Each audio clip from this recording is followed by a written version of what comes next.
Good morning, my fellow Jamaicans. I'm on the way into the office, but wanted to comment on an issue that I feel is critical, very important to all Jamaican citizens. Whether you're a citizen or not, if you live in the country, it's still critical to you. And one of the things that I've been learning about and commenting on, and through my interaction with other Jamaicans from all walks of life, there are those of us that live on the other side of the fence that are very sheltered and protected from the real goings-on in what some would call the ghetto in Jamaica. Now,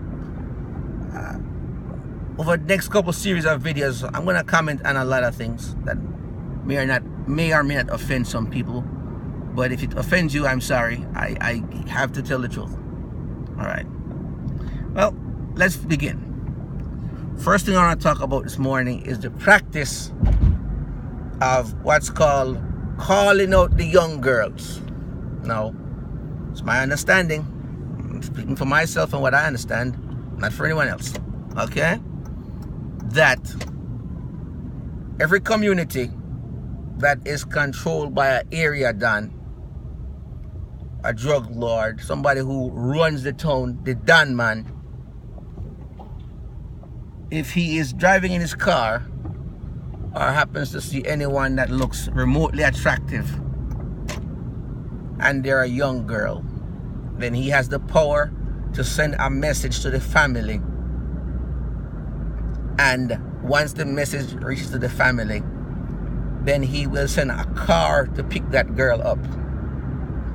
Now, doesn't matter her age, as long as he wants to call her out, the car will pick her up, or if the car doesn't pick her up, she will report to his house.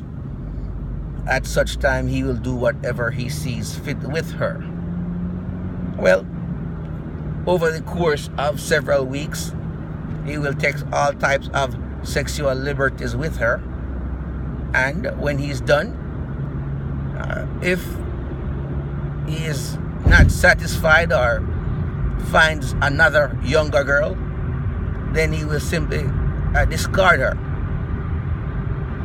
You understand? And then she has to go on with her life with the whole community knowing that the don man called her out and used and discarded her. So now none of the other young men in the community want to date her because they know that she was formerly used by the don man, and his friends or cohorts or close relatives might want a second use off of her. You see how it gets filthy now? No. Slavery ended hundreds of years ago. Why is it that in this day and age we're allowing someone to oppress the citizens of a free community, dictate the rules for them and their child, have access to their children, and molest their children as they see fit? Now, this conversation have a lot of economic ramifications. I understand that it's because the government is supporting this. I understand that because the don man wields a certain amount of power and money, and he has the support of the local gangs. I understand all those economic factors, but for right now, I'm just zeroing in on this one issue. You understand that these men are pedophiles. They're molesters. They're no different from the slave master who used to go into the slave's house when they're asleep at night, take the children out the bed and rape the children, take the wife out the bed and rape the wife. And if the black man in that house stood up and said, "Master, you're wrong," he would be hung, lynched, and killed immediately. So the slavery of old times is still being continued in our community. These men are predators. You understand?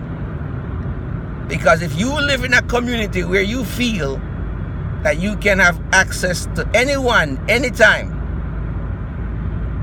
and no repercussions, the family can't go to the police or they'll all be killed. As a father, your daughter can't even walk down the street in peace because at any time the Don can say, yes, I'm calling her out, I want her. That's disgusting. Very disgusting. We are forcing our children, and when I say our children, I mean as a Jamaican, as a black man, our children, because we're all one family, our children into sexual slavery by these men. You understand? We are complicit in human trafficking, because that's essentially what it is. If the Don can say, bring that girl to me, bring out all the girls them, and all the girls come out, and he picks and chooses whichever one he wants from the bunch of girls walking down the street and parading. That is human trafficking. That is a sex trafficking ring. These men are pedophiles. You understand? Grown men having sex with 13 and 14-year-old children. Now, I want to propose this to you. Not only is it pedophilia, but they're doing it to older women too. Doesn't matter if the woman is 17, 19, 20, or even 50. You cannot dictate to a society or people living in an area what their rights are. Every Jamaican has a right to life. You understand? Liberty and the pursuit of happiness and freedom. Read the Jamaican Constitution when you get a chance. You cannot infringe on the rights of others. And this is why people in the ghetto feel isolated and cut off. They don't know their rights. The government won't tell them their rights. When was the last time you see the Constitution of Jamaica being taught in school? They'll teach you everything but the Jamaica Constitution. When was the last time you heard it said that the police cannot search your property or your personal effects without a proper warrant? When was the last time you read in school that you have a right to due process? It's in the Jamaica Constitution, ladies and gentlemen. Read it. And I want to explain something else. That economic poverty that people in Jamaica are living in, that isolate them from other areas of society.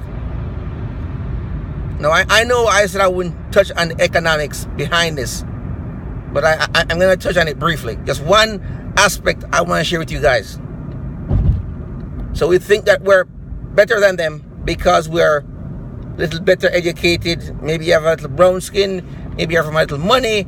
Maybe there's always a socio-economic factor that they use in Jamaica to isolate us and marginalize us, to dehumanize somebody, to put them in an area that's stricken with poverty and cut off goods and services and have those goods and services provided at the hands of a drug don or a politician who use those goods and services to take advantage of the people sexually, psychologically, and mentally and economically, and exploit them.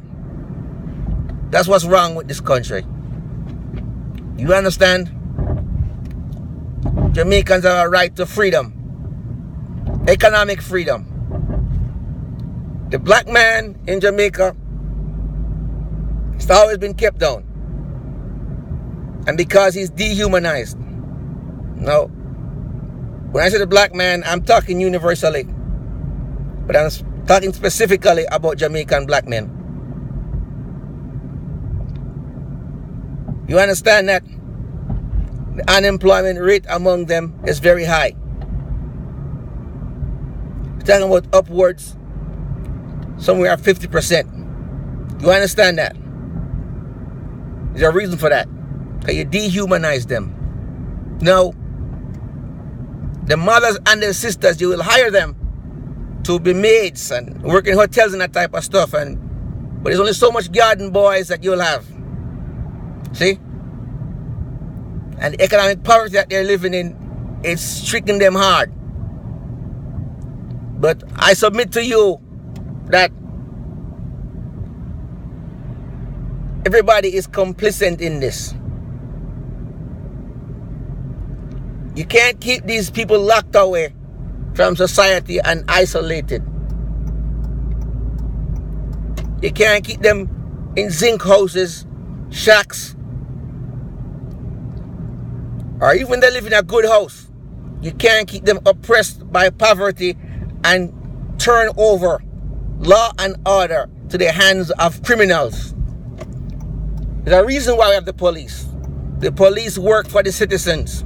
The military, the Jamaica Defense Force, are employed by and paid for by the Jamaican taxpayer dollars. They work for the citizen to guarantee the rights and freedom and privileges of the citizens. When the government turn over a community to the Don man, when the government fail to protect our young girls and fail to give our young men better opportunities, it's a failure. You see, the generation before me was patient and listened. My generation, we grumble. But this next generation of young Jamaicans coming up, you're not going to be able to talk to them. You're not going to be able to tell them nonsense. You're not going to be able to get them to commit to a system that they've seen exploited their mothers, their sisters, their nieces, and them. A system that dehumanizes them and takes their manhood from them. You're not going to get them to commit to that. You're not going to get them to wait patiently. Jamaica is ripe for revolution. Now, some of you will say, no, things are getting better. There's economic growth here. No. Let me explain something to you guys. We're paying rent to live in our own country. The Jamaican government better wake up. The Jamaican citizens better wake up. We need to start teaching, understanding, and learning the Jamaican Constitution. We need to know our rights. The government is accountable to the people. It's not the other way around. Now, I'm sorry if I went off topic, because my main goal was to talk about the practice of the sexual exploitation of our young girls by the Don man, the taxi driver, the bus conductor, and the school teachers. But there are certain socio-economic factors that play into this. And I think the main one is because we see poverty as a scourge. You think that people are less because they have and own less. But I submit to you that those people are more free than you or I, because they understand the basic essentials of what it takes to be happy. They don't have to have the big car, the big house.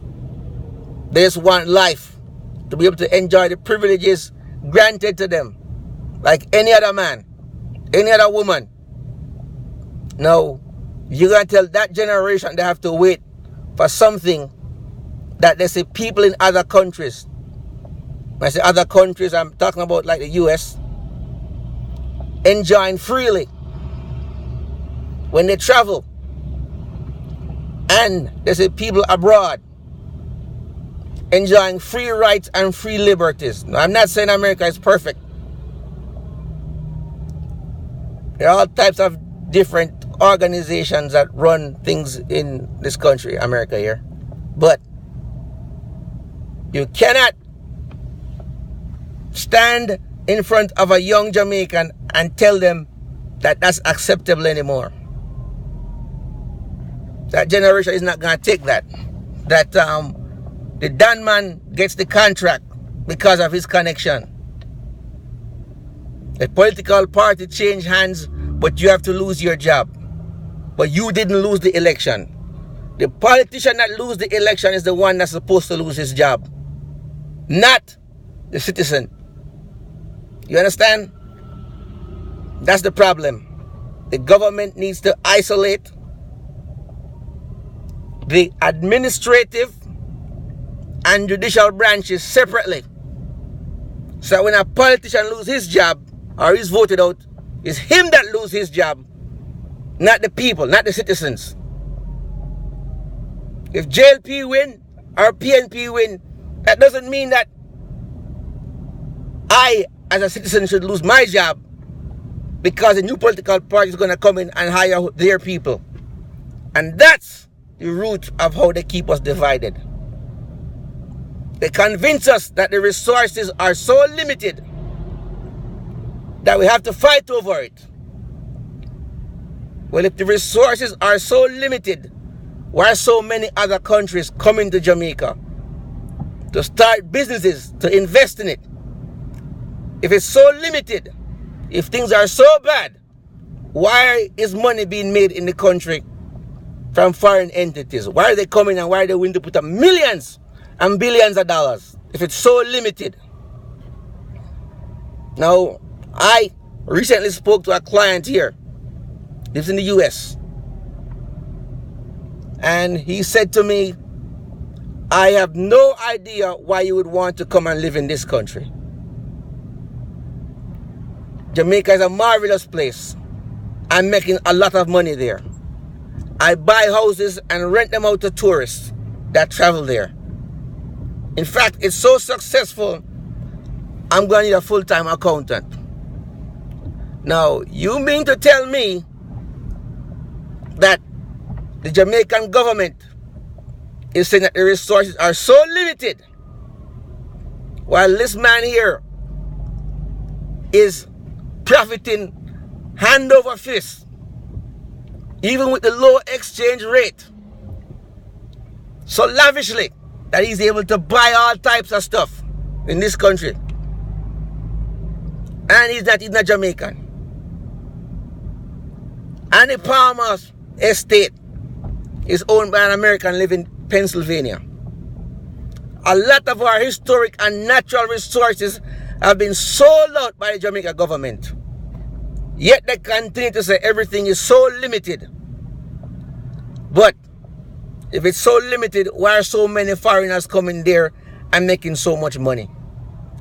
Now, once upon a time, here in Jamaica, which I'm proud of, never had an accident in the history of aviation. That never happened. That airlines never had an accident. When Air Jamaica was up for sale, the employees wanted to buy it. They had the money, they had the capabilities. The government said no. Now, come to find out that the company that Air Jamaica was sold to, that company, somebody who negotiated the deal within the government is married to an executive of that company. So clearly, you have a conflict of interest staring you right in the face, and the Jamaican government does nothing. You know why? Because people in the government get their cut. The system is so corrupt. You have straw man. If you fill out an application,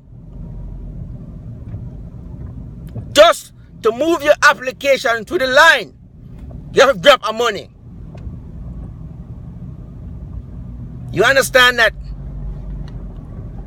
there's a reason why the economic resources